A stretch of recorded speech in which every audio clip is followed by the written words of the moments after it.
कर्जमुक्तीसाठी गुरुचरित्राचा हा अध्याय गुरुवारी नक्की वाचावा. गुरुचरित्राचे चमत्कार तुम्हाला माहीतच असतील, परंतु संपूर्ण गुरुचरित्र पारायण करणं भरपूर लोकांना अशक्य वाटतं, कारण गुरुचरित्राचे खूप कठीण नियम असतात.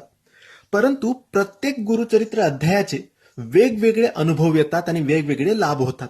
तसाच एक अध्याय आहे जो कर्जमुक्ती करतो आणि धनलाभ मिळवून देतो, समृद्धी घरात आणतो आणि पैशाच्या ज्याही अडचणी समस्या आहेत ते सोडवतो.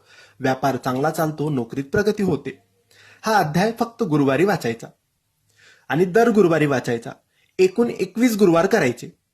21 गुरुवार करायचे आणि सकाळी हा अध्याय वाचायचा. याचे कोणतेही नियम नाही, फक्त गुरुवारच्या दिवशी सकाळी तुम्हाला हा अध्याय वाचायचा आहे. आणि हा अध्याय आहे गुरुचरित्राचा 18वा अध्याय. असं सांगितलं जातं की हा 18वा अध्याय गुरुवारी 11 वेळेस वाचावा, परंतु भरपूर लोकांना 11 वेळेस वाचणं शक्य नसतं, म्हणून तुम्ही एक वेळेस वाच.